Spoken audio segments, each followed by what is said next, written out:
Hey man, I know you have been mad with me, but I've come up with some great game idea. Yes, I have been mad. Yeah, check out this trailer. Check out this trailer that I have for you. Check it out.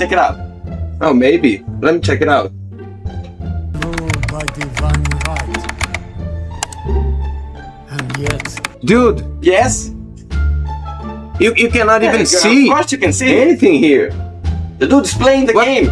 Is that you? far from holy. And trust me, he's playing our game. Dude, We have been playing this is for not years. enough. Do you It's think I'm because not you're going to mad. be mad at you No. with this? I need more than that. Where's the gameplay? Nah, get out have of your here. trust back? Come back when you have a gameplay or something. Why Nah. This is not enough. This is not enough. Total War Medieval 3 has just been announced and it got me completely unexpected. Creative Assembly could have decided to do this game a long time ago. Fans have been asking for ages for this game, but only now they decided to do it. Is it because they feel they are cooked? Is this kinda their Hail Mary? Or have they been planning this for a long time? And yeah, even though I have many gripes with the approach Creative Assembly has done with the Total War franchise, I cannot deny that I was very hyped when I heard the news. And when I was in the live announcement, some people in the chat they were joking like, oh, if they don't announce Medieval 3, I'm gonna crash out. I guess they didn't crash out, right? And what's next? Half-Life 3? What the fuck? But if you don't know me and if you're new here, please, if you could subscribe, leave a like and follow me for more, or even dislike the video if you like. But if you were new here, you could have thought that I was all hype on board for the Medieval 3 train. But as I said, I have been critical of Creative Assembly. So let's get into the nitty and gritty and let's analyze what this announcement means and what Creative Assembly would need to do to actually get a slam dunk here. First of all, it cannot be understated what this represents. While I was not even playing Total War games at the time, Medieval 2 was pretty notorious. I got to know the Total War franchise series with the Medieval 2 game, and it seems it's a fan favorite. It's like overwhelmingly positive at Steam. Also, that game still stands out to this day, and I totally recommend any Total War fan to try that game. Since I wasn't a fan of Total War games until Attila came out, I really missed out on the evolution of the franchise, but the number of features Medieval 2 paired with the Kingdoms expansions have is just insane for the time. Having several different campaign scenarios, many of mechanics that are still present are even cut off in modern games like agents, detailed sieges, cultural difference, and several different map options with the Kingdoms expansions. The game had a lot of mechanics that were also improved on later games like Empire, which also is a fan favorite, although it doesn't have reviews quite as good as Medieval 2 has. While Total War Medieval 2 might have several limitations if compared to modern games, I still think there's a lot that Creative Assembly could draw from that game, and not only that game, but some newer historical games they have been doing. Firstly, the last 5, I believe, historical Total Wars that they have released have been met with some bad critical reception, and while they did manage to improve some of them after the launch, it still has been damaging the reputation of the company, I believe. And I will be honest, I have nothing against the time periods of any of these historical games. You know, ancient Bronze Age, Vikings era, you got the ancient Troy and the Greece, the Greeks, you know, the Attila setting and the fall of the Roman Empire. Any history nerd would really love this kind of historical settings. The settings were not bad at all, but the problem was on the execution and the grid and the lack of care and polish and listening to community feedback when releasing the next game. Britannia had less content, lacked variety, and dumbed down design if compared to other games. Three Kingdoms was ended abruptly and had mediocre DLC efforts, along with a lack of Unity variety. Try was an Epic Games exclusive, for God's sake, and I think they even released the game for free on the first 24 hours. It's like they weren't even trying to be successful. And Pharaoh was too expensive at release with a AAA price point. And even though all of these games have some positives about them and some other things that were improved over time, it just goes to show that Creative Assembly should spend more time on the oven, developing their games, releasing more content for the price they are asking, and not rushing to release the game and meet quarterly reports, and trying to release a minimum viable product. Well, it is noticeable that the Total War franchise and games have been evolving. If you play all of them, you will feel different approaches to each one of them. It still feels like they were decreasing in quality or content with each release. And for those of you who don't know, while the Warhammer series has had relative success, and I personally enjoyed the heck out of that one, Creative Assembly has gotten greedier, careless, and more bold with its products with each passing year. Recently, Creative Assembly has had a huge backlash with the Warhammer 3 community. They have let so many bugs go on through so many months, bugs that would pretty much render many factions AI useless. And while I was researching for this video, I actually found out that Pharaoh had also a different bug that also broke the AI on the campaign. So it's like, even though Creative Assembly is releasing some new interesting stuff for both historical and the Warhammer series, it feels like the quality is getting worse, and that they are letting these bugs slide, and they are charging for money for every DLC like they charge for Blood. So it's no wonder that recently Warhammer 3 has been bombarded with bad reviews. I personally did a bad review, and I promised to go back after the bug was fixed, but I actually have to go back and see if they fixed the bug. But this resulted in major backlash, and also some might say it was not spearheaded, but maybe catalyzed by Legend of Total War video talking about how he wants to leave the Total War games. In a sense, he wants to move to other games. He doesn't feel like that anymore with Creative Assembly. He aired out a lot of dirty laundry that he had with some members of the company. I recommend you check his video. I think it was 1 hour long, but this just goes to show a picture that people are getting fed up with Creative Assembly approach to the Total War franchise development. All planets, stars, and signs are aligned for Creative Assembly's fall.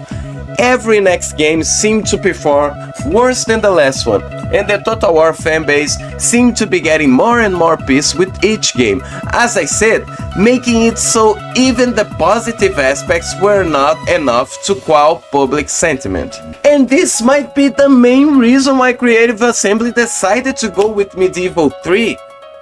Heck, they don't even have a gameplay video of it. It was just a live action with some actors, and I'm not trying to make fun of the actors or the promotional idea, but it really makes me feel like they have this ace up their sleeve, and they were like, we don't need Medieval 3 now, we will wait for a time that we really need it. And I guess now they really need it, and they were like, press the big red button, let's call the development for Medieval 3 and let's see if we can earn some trust back. They saw that they were going down a path that was losing the support from diehard fans to even fairly new fans. And I would imagine that all the negative sentiment was actually a deterrent in getting new customers. Think about it, to get into the Total War games is not easy. I don't know if this was the same to all of you, but you really have to really like the way the mechanics of the battles work and kinda be a historical nerd for most of the games, although we do have the Warhammer for the fantasy nerds, right? But even though it is still a pretty niche game, and I think we can all agree to that. So if the diehard fans are leaving and they are having trouble with new customers, it really paints a dire picture. So they just pick up the ace up their sleeve, and they came up with the heavy hitter. We will do Medieval 3. Now, just saying beautiful buzzwords might be enough to convince investors, but players will only buy this if Creative Assembly focus on their mistakes, listen to customer feedback, and take what was good from each game. This is not even a joke. Creative Assembly, even though they are on a dire situation right now, they have the perfect scenario to create the most heavy-hitting game on this genre. Look at it objectively. They released 5 historical games in the last 10 years, and they have a lot of knowledge they can draw from each of them, both the good and the bad, obviously tuning with some community feedback, and actually use that as a foundation to make the best Medieval 3 they could ever make. Attila had its difficulty and interesting mechanics. Britannia had the best sieges in the series. Three Kingdoms was somehow out of the curve and had an interesting character dynamics and diplomacy settings. Try had interesting land battles and with several variations along with a resource-based economy, and Pharaoh seems to have improved on land battle realism and deeper campaign map and political mechanics. The problem is exactly this. In all of these games we can pick these amazing mechanics that we would want on a complete game, but they were all fragmented, and Creative Assembly seems to always stop at something cool. They don't try to make the whole thing complete and give us a whole meal. So all Creative Assembly needs to do right now to earn all the money they can get and also get positive sentiment, and looking at this from the perspective of an executive, all they have to do is to grab everything that worked with these past 5 games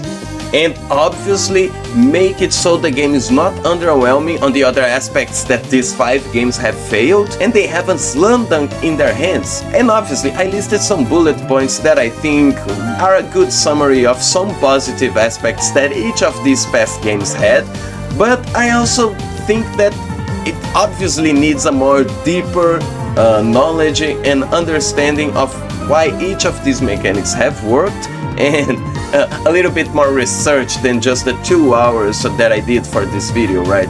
Creative Assembly needs to at least put 3 years into this development, focus on how to create an interesting game and campaign mechanics, type diplomacy, political interactions, and by God we need to have the best land battles and siege battles if compared to any of these previous games. This might seem like an impossible task, but I really believe it only requires patience, time, and investment. They already have small examples of great things they achieved with each game, so what's missing now is to create Medieval 3 with all the strengths of each and to create a lot of content. This Medieval 3 game cannot have those small focus games that the Saga series have, and you might think this is quite obvious, but really it is not. One thing that is pretty clear to me when I play the Medieval 2 series, it is that it tries to get a lot of different cultures and different parts of the world, and obviously it is limited by the time, so we have these small sections of these maps, but it would be really cool if on Medieval 3 we could have just almost the entire world. Obviously I'm not thinking about the entire world, but if we can have bigger maps that try to encompass a lot of the world, that would be amazing. Or they just do it like Medieval 2 and have, you know, different campaigns going on different parts of the world. Medieval 3 has the potential to crumble that and to be even better than Medieval 2. They can add a lot of Asian civilizations and nations from west to east and south, not to talk about improving on the Americas, the African kingdoms, Eastern European civilizations. There is a lot of room for improvement over their past Medieval 2. Now, talking about this sort of content, we need to be realistic here. It is obvious that if they do create a good game and it has a very good reception, they will release a lot of DLCs. And I'm being realistic. I am just expecting that when they release these DLCs, they actually have good content, because I know they are capable, and not just be these cash grabs just to try and nickel and dime the creative assembly, or better, to nickel and dime the Total War fan base. So basically, besides improving on each positive element from each of these past games that I mentioned, they can also select different settings that they want to choose for each place of the world. And since I was talking about the DLC, they can also use the same areas of the map but try different time periods. Look at me giving ideas for them to monetize this, but we gotta be realistic here. But again, as I said, they should also learn with previous mistake and not go super crazy with monetization on the DLC size. Make good sizable DLCs and you can charge a fair price and your fans will be happy, and I guarantee you will sell the same amount in DLC money and also garner positive sentiment. This all comes down to Creative Assembly having possibly a great hit in their hands, but also their own doom if they do dirty to the medieval name. Expectations are high, and they have aimed for the stars with this one. I really think Creative Assembly wanted to use their ace in their sleeve, and this is it. Creative Assembly can make or break themselves with this next game. Honestly, it shouldn't even be a risk. They have a plethora of past mistakes and successes that they can use to learn and change their future. And this is it, my guys. These are my thoughts about the Medieval 3 announcement. I want to know your thoughts about it. I want to know your opinion. Tell me in the comments what you think about it. I want to know if you really believe that Creative Assembly has planned this for a long time, if they just scrambled to announce this because they were kinda in a panic mode. Do you think they will take their time and develop a good game? Do you think they will rush this out of the window, muddle the medieval name, and also risk themselves for bankruptcy? I want to know your opinions. Tell me in the comments below. And please, if you are new here, subscribe, leave a like if you did like the video, and if you did not, leave a dislike. But I will see you guys on the next one. Thank you very much, and we got a lot to talk about. There's a lot of videos that I want to know, but I will end this video. I don't know why, if this is something I'm doing, and I'll think, goodbye now.